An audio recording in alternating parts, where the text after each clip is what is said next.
Alam niyo ba ang bahay na to? Sa likod nito, dito ang brutal na pagpatay kay Sophia, isang 19 years old student ng University of the Philippines, Diliman, pagpala pinatay sa Davao de Oro.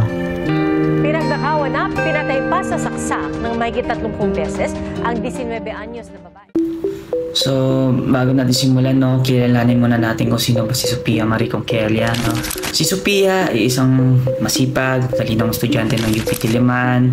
Nagtapos siya ng senior high school sa Ateneo de Davao University noong 2024 bilang ikatlong honorable mention. And panayam ng kanyang mga magulang, isa siyang mabatang mabait, responsable at maraming pangarap. At nagpagpasyahan nila na magbakasyon sa Davao de Oro. At noong July 9, 2025, natagpuan si Sophia sa loob ng kanyang kwarto sa Barangay La Filipina, Tagum City, patay na may 38 na saksak sa katawan.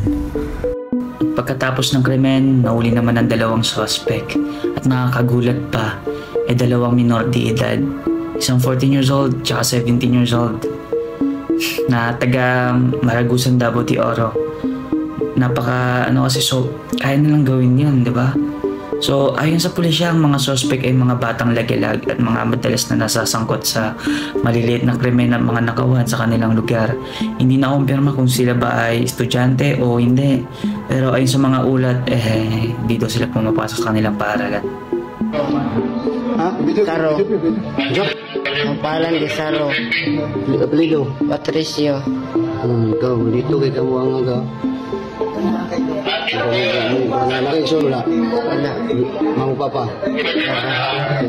Dito kayo mo. At mga nakuwang gamit mula sa mga suspect, mga bloodstain na kutsilyo na ginamit mo sa pag-atake kay Sophia, mga ninakaw ng mga gamit ni Sophia, bilang kanyang cellphone, wallet at personal na mga gamit, at iba pa mga kagamitan na na-recover sa boarding house kung saan sila nahuli. Sa mga ulat, nang magising daw si Sophia at makita ang mga